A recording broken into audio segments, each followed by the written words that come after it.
Le livre de vie de l'agneau, depuis le 15 décembre 2000. La version originale de cet ouvrage se trouve sur le site www.lelivredevie.com. Le livre de vie de l'agneau. L'arche de la nouvelle alliance de Dieu avec les hommes. Première partie. Accomplissement des Écritures. Connaissance du monde qui s'achève. Chapitre 1. La bonne nouvelle. Domaine de Dieu. L'univers est éternel. Sans commencement ni fin possible, il existe toujours. Les galaxies qu'il renferme sont des roues composées d'astres en mouvement qui se renouvellent continuellement. Nous sommes à l'intérieur de l'une d'elles, car toutes sont habitées par autant de mondes vivants qu'il y a d'étoiles. En leur sein est tel des êtres.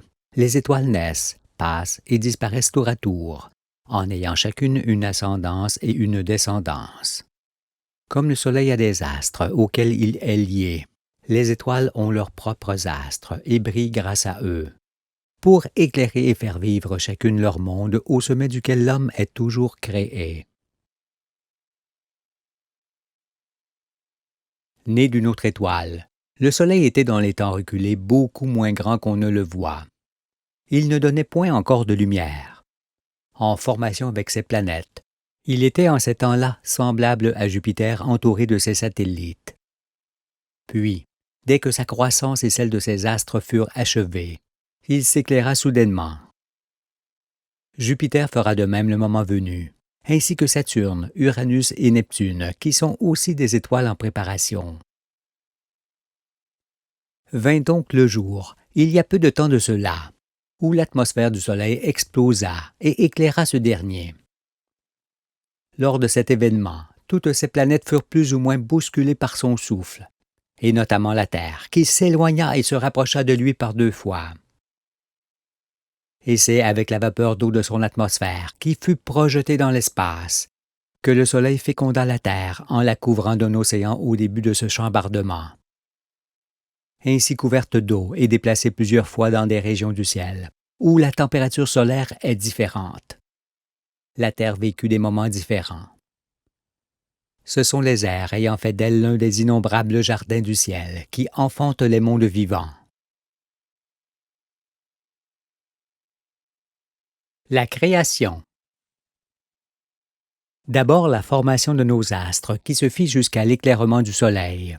Ensuite les ères successives que la Terre connut sont les 6 jours de la création de Dieu exprimés par Moïse dans la Genèse. Ces jours ne sont point des jours d'hommes, mais des époques. Ainsi, dès après que la famille solaire fut formée, le Soleil s'éclaira au premier jour. À la suite de quoi, la Terre évolua dans la nébuleuse solaire et vit apparaître sur son sol le règne de l'eau au 2e jour, le précambien. Puis, à la suite de l'émergence des premiers continents, ce fut le règne des végétaux au 3e jour, le primaire. Il fut suivi du règne des reptiles qui s'éteignirent soudainement lorsque la Terre adopta sa jeune sœur, la Lune, qui vint présider la nuit au 4e jour, le secondaire. Vint ensuite le règne des mammifères et des oiseaux dans le 5e jour, le tertiaire, auquel succéda le règne des hommes dans le 6e jour, le quaternaire, qui est le jour durant lequel la Terre stabilisa son orbite autour du Soleil, qui est celle que nous lui connaissons.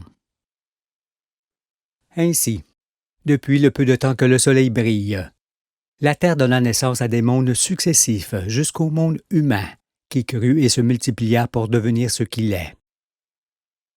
Les 6 jours de la création s'achèvent pour laisser place au 7e jour, qui est un jour de lumière, de justice et de paix, dans lequel nous entrons avec ce nouveau siècle. Dieu pourra alors se reposer de toute l'œuvre qu'il a faite. Car le 7e jour est le sanctuaire, le lieu du repos de l'Éternel et son royaume dont il vient prendre possession, avec tous ceux qu'il se choisit. Mais jusqu'ici, en n'ayant point conscience de ce que furent les jours de la création et les ères qui s'y rapportent, les hommes vécurent dans les ténèbres sans pouvoir lire la prophétie et prédire ce qui allait leur arriver. Et dans l'attente d'être éclairés, ils se heurtent encore, se font toujours la guerre et détruisent tout, Mais le monde va changer.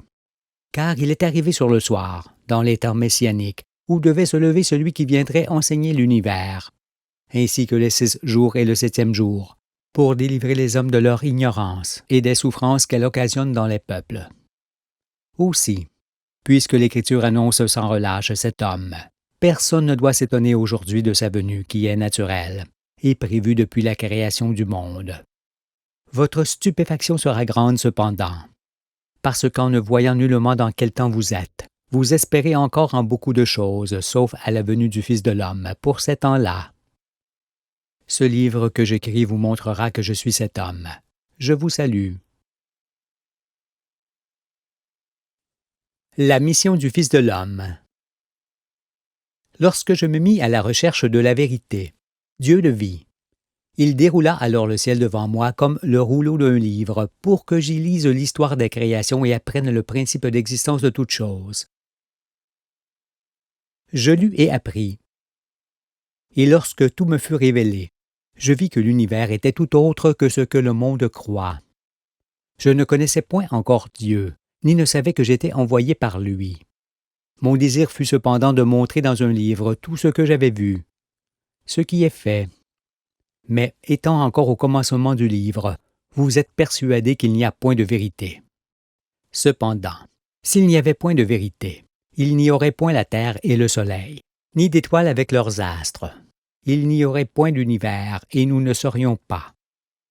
Ce serait le néant.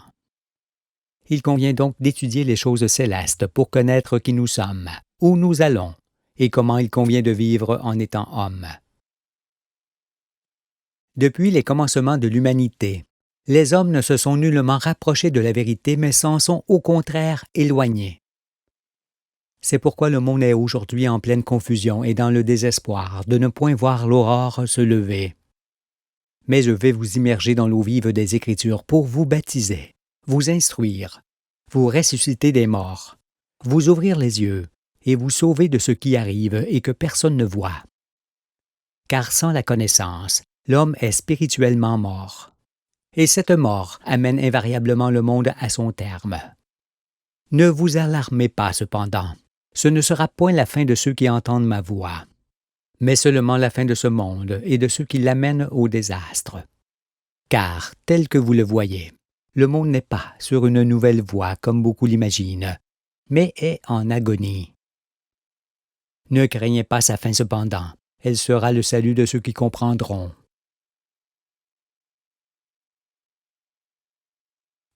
Ne me présentant à vous ni seul ni les mains vides, je suis celui qui devait se lever à la fin des siècles, au temps marqué, pour séparer les saints d'esprit de ceux qui ne le sont pas. Les saints d'esprit me suivront et garderont la vie dans ce qui vient, tandis que les gens corrompus disparaîtront à tout jamais. C'est pourquoi, pour les uns, je serai l'occasion de leur relèvement, et pour les autres, celle de leur chute. Il s'agit de l'accomplissement des Écritures et de la fin des abominations commises dans tous les pays. Car ce monde mauvais va être détruit pour laisser la place à un monde meilleur. Aussi, disposez-vous à voir et à entendre ce que nul n'a encore jamais vu ni entendu. Réjouissez-vous donc de ce grand jour où j'apporte la bonne nouvelle de la venue du royaume de Dieu pour le nouveau siècle. Mais seuls les humbles de cœur pourront prendre part à la résurrection et être ainsi élus. Parce qu'étant saint d'esprit, nul autre qu'eux ne pourra me saisir et me suivre. Dans l'Écriture, ils sont le bon grain qui est l'objet de la récolte de la terre au dernier jour, pour être la semence du royaume. Ces hommes, femmes et enfants, qui sont la véritable postérité d'Abraham, ne perdront point la vie dans ce qui arrive et qui sera vite passé.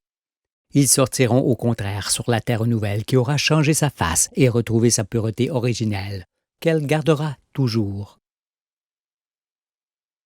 Vous, les gens humbles, ne redoutez pas la vérité.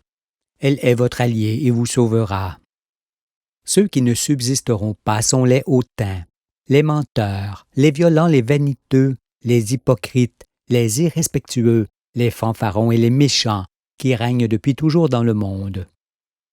Il s'agit de la plupart des politiciens, des religieux, des riches, des trafiquants, des conquérants, des militaires et des scientifiques, ainsi que ceux qui marchent avec eux. Tous ceux-là périront s'ils persistent dans leur voie, et ne sortent de ces congrégations de traîtres qui dévastent la terre et font périr ses habitants. Ce monde est leur monde dans lequel ils règnent avec impudence, et un monde qui tient maintenant ses derniers discours. Soyez donc bien disposés à me recevoir. Et soyez prudents envers les qualificatifs que ne manqueront point de me donner ceux qui ne pourront point saisir la réalité. L'unique science. Vous êtes tous appelés à entendre la parole de vérité. Mais en raison des convictions et des croyances ancestrales qui font partie désormais de votre sang, le plus grand nombre fermera ses oreilles et me rejettera. Cependant, pour vous tous qui désirez entendre autre chose que ce qui est aujourd'hui prêché dans le monde, commençons par voir ensemble que la science est ce qui fait l'homme et non ce que l'homme fait. Elle concerne la création des astres, puis celle des êtres sur ces astres. Alors que la science des hommes consiste seulement à composer à partir de ce qui existe indépendamment de leur volonté. Et connaître la science, c'est connaître la vérité. Or, l'homme ne fait pas la vérité ni ne peut la découvrir seul. Il ne peut qu'être conduit en elle, comme je l'ai été et comme il va l'être aujourd'hui, en constatant combien étaient grandes ces ténèbres.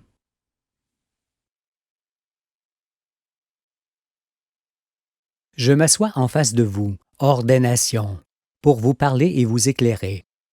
Mais pour me saisir, il ne faut pas avoir des certitudes sur l'existence, ni s'estimer au-dessus de la parole du Fils, que rien ne pourra anéantir.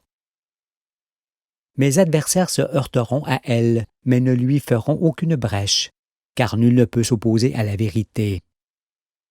Veillez plutôt à ne pas endurcir vos cœurs, car je ne vous conduirai que dans ce qui est vrai, et non dans des voies imaginaires où vous entraînent ceux qui osent parler de la science, alors qu'ils sont les êtres les plus éloignés de la vérité.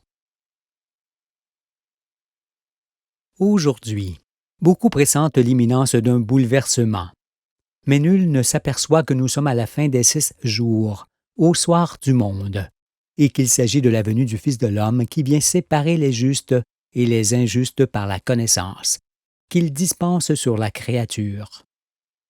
Il s'agit de la séparation des boucs et des brebis annoncée par les Écritures. Seuls les justes me suivront et se retireront un moment dans les petits villages des montagnes, pendant que la terre changera sa face par une succession de fléaux que nous évoquerons et qui s'abattront sur elle pour lui redonner sa pureté originelle. Les injustes ayant disparu, ce sera alors le nouveau monde dans l'Éden retrouvé pour toujours.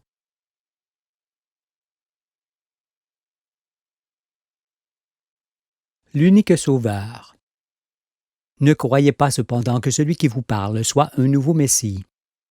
Non, il n'y en a point de nouveau ni d'ancien, mais seulement celui qui est annoncé pour la fin des siècles et qui a Jésus pour personnage.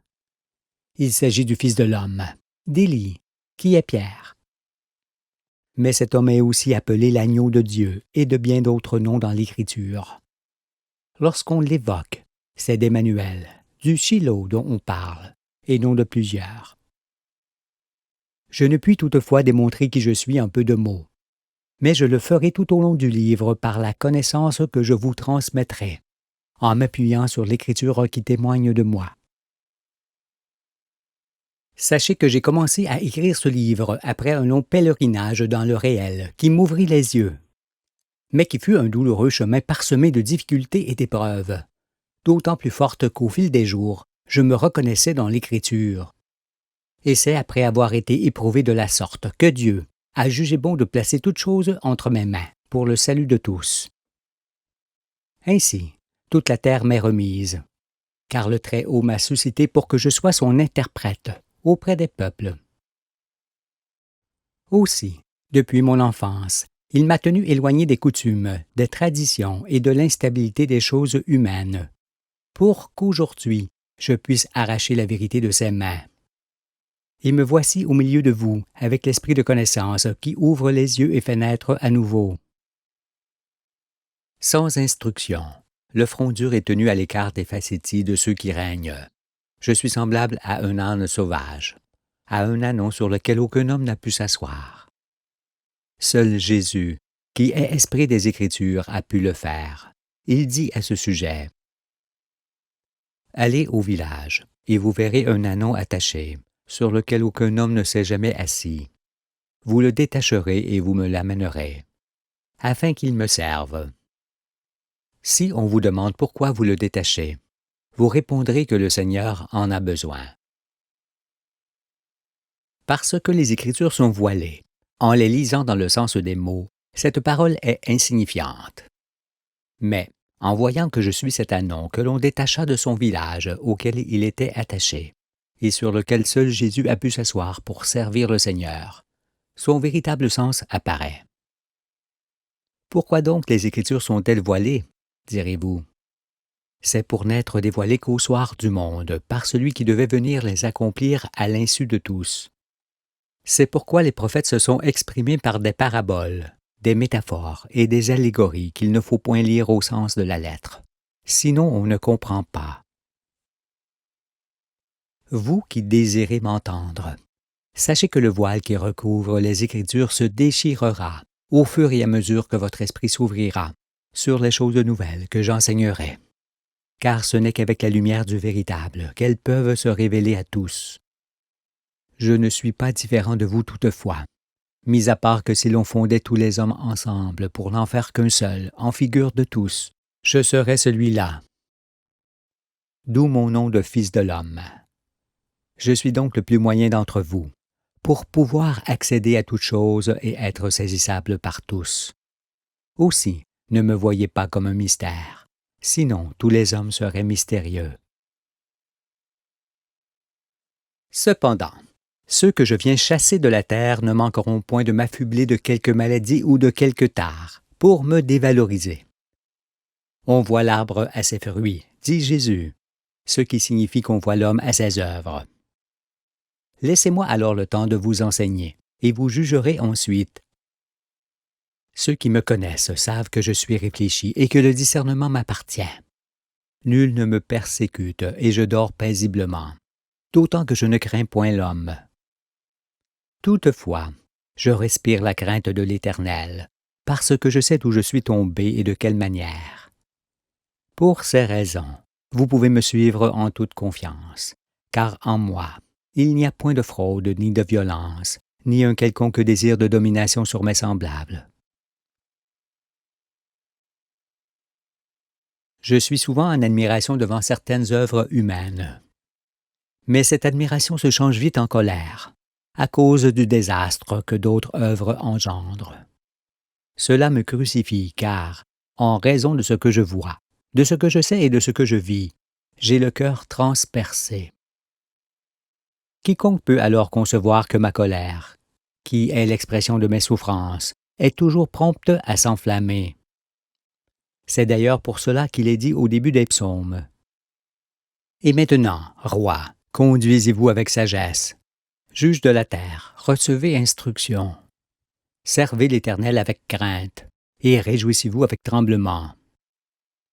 Baisez le Fils de peur qu'il ne s'irrite, et que vous périssiez dans votre voie, car sa colère est prompte à s'enflammer. Heureux tous ceux qui se confient en lui. Ne me craignez pas cependant, vous les gens humbles de cœur, car en ce jour de la visite de la terre, je marche devant vous.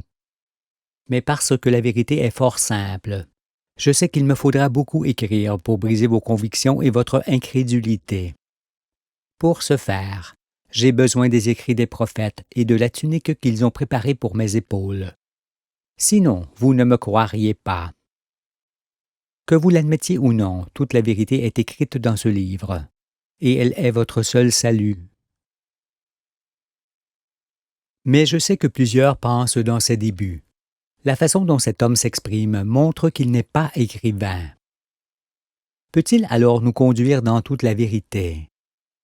Je réponds qu'effectivement, l'Anon, le petit d'une ânesse, n'est pas écrivain. Mais n'est ce point-là une raison suffisante pour l'écouter? Si vous-même étiez crucifié comme moi, auriez-vous seulement le désir de venir au secours du monde? Vous seriez empêché de le faire. Aussi, ne contestez pas la façon dont je m'exprime. Cela importe peu dans ce monde qui prononce ces derniers mots. Ce que vous lisez n'est point inintelligible. Faites donc ce que vous voulez. La vérité n'en est pas moins entièrement écrite sous vos yeux, et rien d'autre ne vous sauvera. D'autres imaginent que je dois craindre la fin du siècle ou la fin de ce millénaire, et que c'est en raison de cela que je me manifeste. Non, je ne crains point ce genre de choses, surtout que c'est la bonne nouvelle que j'apporte au monde. Si donc ma venue correspond au changement du siècle, ce n'est point moi qui l'ai choisi, car ce n'est point moi qui ai marqué le temps où je devais me lever. Veillez alors à ce que vous imaginez.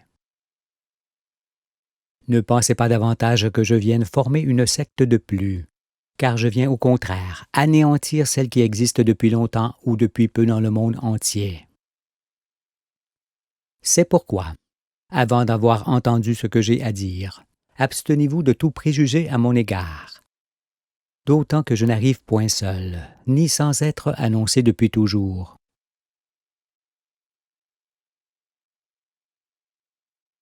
L'effet de la vérité. J'ai de l'âge aujourd'hui. La lumière est en moi. Et je sais que le monde corrompu sera détruit dès après ma venue. Après quoi, il ne pourra l'être une deuxième fois. Il en est ainsi parce que lorsqu'on connaît la vérité, on ne peut plus bâtir un monde pouvant être détruit. En effet, la connaissance que chacun va acquérir aujourd'hui mettra fin aux mensonges et aux mauvaises œuvres, ainsi qu'à toute autorité, toute puissance et toute domination. Elle délivrera entièrement l'homme, et lui donnera un nouvel esprit, une nouvelle terre, ainsi que la loi du ciel qui lui convient parfaitement. Parce que, sans qu'il le sache, cette loi est depuis toujours écrite dans son cœur. Et c'est avec elle que Dieu régnera sur lui et l'ensemble des peuples. Ce ne sont plus les hommes dépourvus de lumière qui régneront sur le monde avec leur propre loi. Sans la venue du Fils, les hommes mettraient fin à toute vie, car depuis le matin du monde, ils ont emprunté la mauvaise voie. Ne commettez donc pas l'erreur de croire que c'est moi qui annonce la fin de ce monde, parce que ce sont les activités humaines qui annoncent d'elles-mêmes ce désastre prédit par les Écritures. Ne pensez pas alors que je profite de cette situation périlleuse pour exploiter votre crainte, comme le font ceux qui règnent. Parce que je ne vous demande rien pour moi, ni or, ni argent, ni bien, ni quoi que ce soit. Et ce livre que j'écris avec mon sang, je le donne au monde. Aussi, veillez à ne pas confondre ceux qui vous oppriment et vous exploitent en faisant tout périr, avec celui qui vient d'en haut pour vous délivrer de leur emprise et de leur chaîne sans rien vous demander.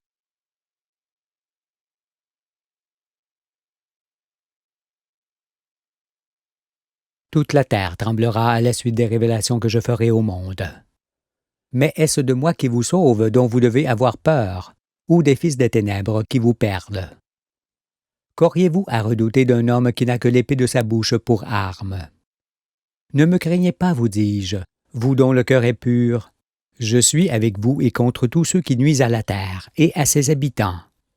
Jésus dit, « Heureux ceux qui ont le cœur pur, car ils verront Dieu. » Si donc vous êtes semblables aux enfants, vous allez voir Dieu comme personne ne l'a jamais vu. Et il est l'heure de le faire pour subsister sur cette terre qui est entièrement en péril. Cessez donc de dire aujourd'hui, où le monde agonise. Dieu a créé l'homme à son image, puis il nous a abandonnés. Non, Dieu ne vous a pas abandonnés, car il visite la terre aujourd'hui. N'a-t-il pas averti l'homme qu'au temps marqué, il enverrait son Fils pour procéder au jugement de tous, en fonction de ce qu'ils ont fait? Il s'avère alors que, ce jour-là, ne pourront rester en vie que ceux qui sont souverainement parfaits. Mais pour suivre le Fils de l'homme et être sauvé, il faut d'abord apprendre à renoncer à soi-même pour ne point faire de soi un élément prévalant sur toute chose. C'est pourquoi Jésus dit que quiconque veut venir à moi renonce à lui-même. Il dit aussi, celui qui aime sa vie la perdra, et celui qui ait sa vie dans ce monde la conservera pour la vie éternelle. Si quelqu'un me sert, qu'il me suive. Et là où je suis, là aussi sera mon serviteur. Si quelqu'un me sert, le Père l'honorera. Pour venir à moi, par l'Esprit, dans les hauts lieux où je me tiens et sauver vos vies, vous devez renoncer d'abord à vos connaissances, qui sont des empêchements. Aussi ne dites pas « Mais un tel a dit ceci » ou tel autre a démontré cela, parce qu'ils n'ont rien dit ni démontré d'autre que ce qui tisse les ténèbres et dévaste la terre. Aujourd'hui, c'est un autre qui révèle ce que vous ne connaissiez pas, et je vaincrai votre ignorance. Mais je dois d'abord vous montrer d'où je sors et ce que fut ma vie, afin que l'on sache que j'ai un visage d'homme. Puis, j'expliquerai les Écritures que vous ne pouvez lire sans moi. Ensuite, je démontrerai l'univers, la famille solaire, le monde et l'homme. De la sorte, vous connaîtrez Dieu et ses œuvres. Vous saurez alors qui vous êtes sur cette terre, et ce que sera la nouvelle vie de ceux qui auront entendu et réchappé à ce qui vient. Sachez aussi que baptiser signifie immerger dans l'eau vive de la connaissance, c'est-à-dire instruire et non faire un simulacre. Or, pour s'instruire, il faut s'ouvrir à toute chose nouvelle et écouter. Restez donc avec moi et saignez vos reins. Il en va de votre salut et de celui du monde entier.